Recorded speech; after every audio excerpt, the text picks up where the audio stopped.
2 NBES at 1 LPA sa paligid ng bansa na maaring pagmulan ng bagyo na tatawaging Bagyong Neneng. Saan magbumula at saan posibleng tumama sa mga susunod na araw? Ano ang posibleng epekto nito habang lumalakas pa ang habagat? Red warning alert, heavy rain sa mga lugar na ito.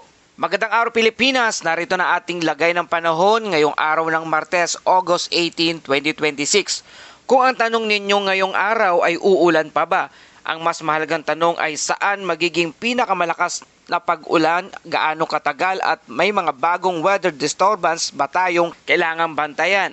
At ngayong araw may ilang mahalagang development na dapat nating tutukan. Una, patuloy na nakakaapekto ang southwest monsoon o habagat sa Luzon at Visayas. At hindi ordinaryong pag-ulan lamang ang kailangang bantayan sa ilang bahagi ng Luzon. Sa Benguet, La Union, Pangasinan, Zambales, Bataan at Occidental Mindoro, inaasahan ang monsoon rain at dahil dito posible ang heavy to intense rain. Kaya sa mga lugar na ito, mas mataas ang concern natin sa biglaang pagbaha at pagguho ng lupa, lalo na sa mga lugar na mababa sa tabing ilog at mga mountainous o elevated areas. Pero may isa pang dahilan kung bakit exciting at mahalagang tutukan ang weather situation natin ngayong araw. May isang LPA o low pressure area na nasa silangan ng Northern Luzon.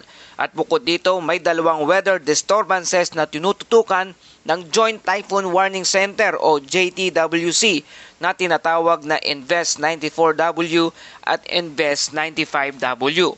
Pero bago tayo mag-alala, linawin muna natin, hindi ibig sabihin ng Invest ay bagyo na ito. Para maintindihan ng ating mga kababayan, ang Invest na tinatawag ay isang area of disturbed weather na iniimbestigahan dahil maaring magkaroon ito ng potensyal na maging isang tropical cyclone.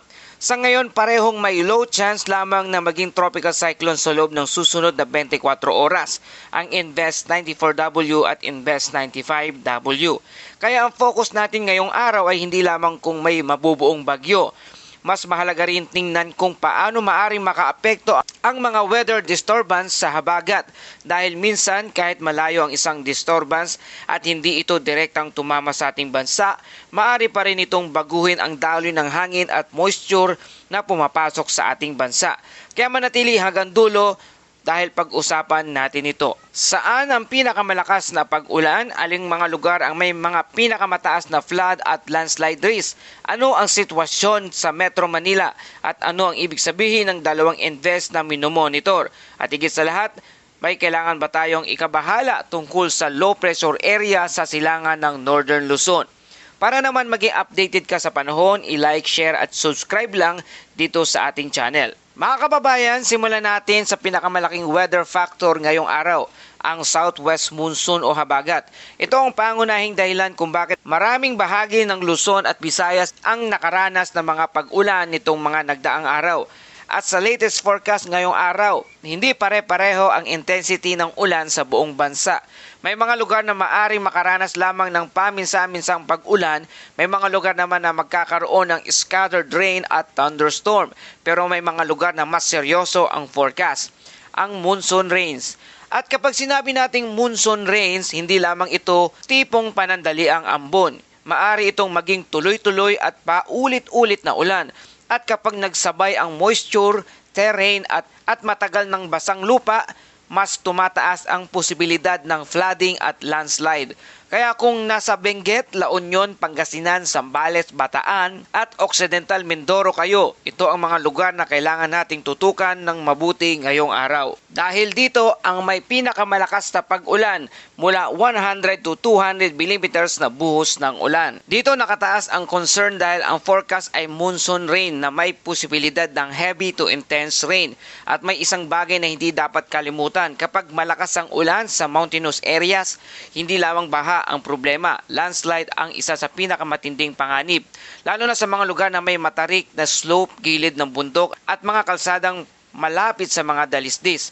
Sa Benguet halimbawa, kailangang maging mas maingat ang mga motorista, hindi lamang dahil madulas ang kalsada, kundi dahil kapag matagal o malakas ang ulan, maaari magkaroon ng rockfall o soil erosion o landslide. Sa La Union at Pangasinan, kailangan bantayan ang mga low-lying areas at mga lugar na mabilis bahain. Samantala sa Zambales at Bataan, pare-parehong mahalaga ang monitoring rainfall accumulation, drainage system at river levels. At para naman sa Occidental Mindoro, kailangan maging alerto lalo na sa mga komunidad na nakakaranas ng epekto na paulit-ulit na pag-ulan nitong mga nagdaang araw. Ngayon ang tanong, bakit mas delikado ang ulan kapag basa na ang lupa? Mga kababayan, ito isang bagay na madalas nating nakakalimutan. Hindi lamang ang ulan ngayong araw ang dapat tingnan. Ang tanong ay, ano ang nangyari sa mga nakaraang araw? Kung ilang araw nang umuulan, maaring mataas na ang moisture content ng lupa. Kapag dumating ang panibagong malakas na ulan, mas mabilis itong magiging runoff. At kapag hindi na kayang saluhin ng lupa ang tubig ang dadaloy pababa. Dahil nagsisimula ang problema sa flash flooding at ang mountainous areas maaari ring maging trigger ng landslide. Kaya hindi natin dapat isipin na sandali lang naman ang ulan.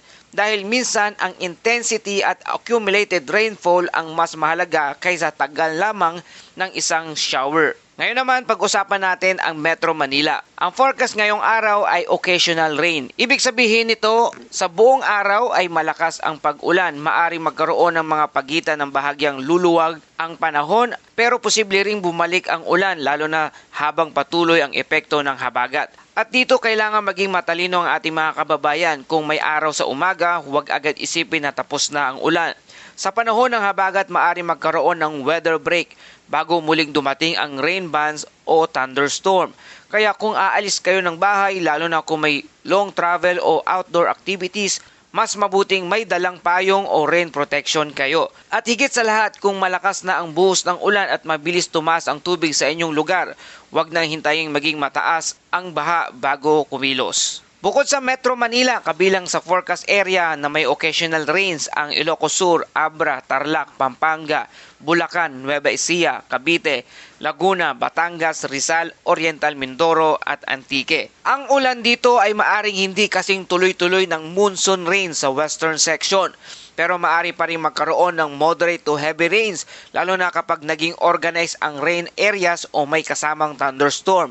Kaya sa mga commuters, kung manggagaling kayo sa Cavite papuntang Metro Manila o mula Laguna o Batangas o Rizal, abangan ang possibility ng sudden heavy downpour dahil ang isang thunderstorm ay maaring magdala ng malakas na ulan sa loob lamang ng maikling panahon. At kapag nangyari ito sa urbanized areas, mas mabilis nating mararamdaman ang epekto sa drainage at traffic.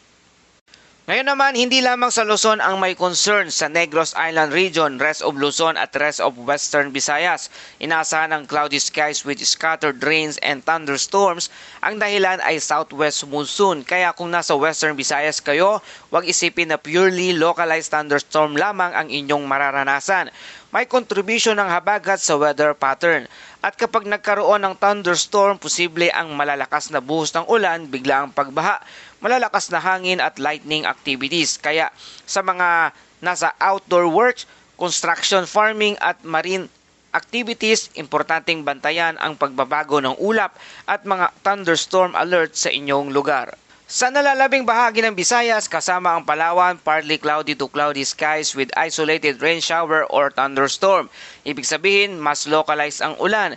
May mga lugar na maaring maging maaraw o partly cloudy. Mayroong ding biglaang thunderstorm. At ito ang classic na weather situation kung saan pwedeng sabihin ng isang tao, ang init kanina, pero makalipas ang isang oras, biglang bumuhos ang ulan. Normal ito kapag may localized thunderstorm development. Kaya huwag lamang tumingin sa kondisyon ng langit sa mismong oras na aalis kayo. Mas mainam na tingnan din ang latest weather updates bago bumiyahe. Sa Mindanao, para naman sa Mindanao, partly cloudy to cloudy skies with isolated rain shower or thunderstorm. Ang pangunahing dahilan ay localized thunderstorm. Ibig sabihin, hindi buong Mindanao ang sabay-sabay na uulan. May mga lugar na maaring makaranas ng thunderstorm habang ang ibang lugar ay nananatiling relatively fair. Pero kapag dumating ang thunderstorm, posible ang heavy rain, lightning, gusty winds at localized flooding. Kaya lalo na sa mga lugar na madaling bahain, huwag maliitin ang isang isolated thunderstorm. Ngayon, pag-usapan natin ang low pressure area o LPA sa silangan ng Luzon. Ito ang pinakaimportanteng bahagi ng ating weather updates. Ang low pressure area ay tinatayang nasa layong 1,160 kilometers east of northern Luzon. Malayo pa ito sa Luzon at hindi ito nangangahulugan na may direktang landfall threat tayo ngayong araw. Pero bakit kailangan natin itong bantayan? Dahil anumang significant weather disturbance sa Philippine Sea ay maaaring magkaroon ng interaction ng larger weather pattern. At sa panahon ngayon na active ang habagat, ang interaction ng tropical disturbance at monsoon flow ay maaaring maging mas mahalaga kaysa mismong lokasyon ng disturbance. Kaya hindi sapat sabihin malayo naman ang low pressure area o LPA. Ang kailangan nating itanong ay ano ang ginagawa nito sa atmospheric circulation. Ngayon naman, pumunta tayo sa dalawang terminong maaring naririnig ninyo sa weather community, ang Invest 94W. Ang Invest 94W ay nasa Philippine Sea at ayon sa information na ating tinutukan, meron itong low chance of developing into a tropical cyclone within the next 24 hours. May estimated maximum sustained winds ito na 45 kilometers per hour at minimum sea level pressure na 1,003 hectopascals. Ngayon ating tandaan, ang Invest 94W ay hindi pa tropical depression. Wala pang tropical cyclone warning o advisory para dito. Ang designation na Invest ay ginagamit upang ipakita na may weather disturbance na pinag-aaralan at sinusuri ang potensyal nitong maging isang tropical cyclone. Kaya patuloy itong minomonitor. Kaya mga kababayan, kung ito'y patuloy na lumakas at maging isang bagyo, maging isang tropical depression sa mga susunod na araw o sa mga susunod na 2 araw, posible itong maging sunod na bagyo na tatawaging Neneng. Kaya posible o maari dito magmula ang susunod na bagyo na maari makaapekto sa ating bansa, maging sa daloy ng habagat o lakas ng habagat na patuloy nating nararanasan sa ngayon mula sa Luzon, Visayas at Mindanao. At meron pang isang disturbance na tinatawag nating Invest 95W dito sa may bandang southwest of Taiwan. Posible rin itong pagmulan ng susunod na bagyo. Ngayon, meron itong low chance na developing within the next 24 hours. Mas mahina ito kumpara sa Invest 94W.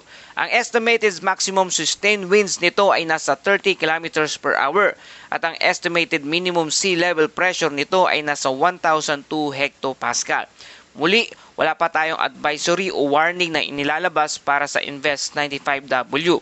At hindi natin dapat tawagin itong bagyo, ito ay weather disturbance na kasalukuyang minomonitor ang development nito sa mga susunod na oras. Kaya patuloy po tayo mag-monitor at mag-antabay sa mga susunod na updates. Mga kababayan, ano ang dapat nating abangan sa mga susunod na 24 oras? Una, ang LPA, ang low pressure area sa east of northern Luzon na kasalukuyang Invest 94W. Bambatayan ito kung ito ay lalakas o mananatiling mahina, kung may pagbabago ba sa organisasyon nito, kung magpapatuloy ba ito na tuluyang maging tropical cyclone o tropical depression sa mga susunod na araw at posible itong tawagin na bagyong Neneng. Ang ikalawa, ang Invest 94W. Kahit low chance lamang ngayon, kailangan tingnan kung may improvement sa organisasyon nito. Ang ikatlo ay ang lakas at lawak ng habagat. Ito ang maaring magdikta kung gaano kalawak ang pag-ulan sa Luzon at Western Visayas. At panghuli ay ang rainfall accumulation. Dahil kahit hindi magkaroon ng bagong bagyo, kung tuloy-tuloy ang monsoon rains, maaari pa rin magkaroon ng serious flooding at landslide impact sa ilang mga lugar. At dumako na tayo sa ating Bible verse of the day mula sa Psalms 23 verse 1. The Lord is my shepherd, I lack nothing. Mga kababayan, may mga pagkakataong hindi natin alam kung ano ang mangyayari bukas. May mga bagay na hindi natin kayang kontrolin at mga problemang hindi natin agad makita ang solusyon. Pero ipinapaalala sa atin ng Psalms 23 verse 1 na hindi tayo nag-iisa. Sa ating paglalakbay, kung ang Diyos ang ating shepherd, maaari tayong magtiwala sa Kanyang gabay sa atin at magbibigay ng lakas kapag tayo ang nanghihina at maglalaan ng kailangan natin sa tamang panahon. Hindi ibig sabihin na wala ng pagsubok. Ang ibig sabihin, kahit may pagsubok, hindi tayo pinapabayaan ng Diyos. At yan po ating update sa ating panahon. Kung nakatulong sa inyo ang balitang ito, please like, share, and subscribe. Salamat sa iyong suporta. Ito ang Pilipinas Weather ngayon na lagi nagpapaalala, magyanda, magiligtas, pag-alerto, ingat tayong lahat.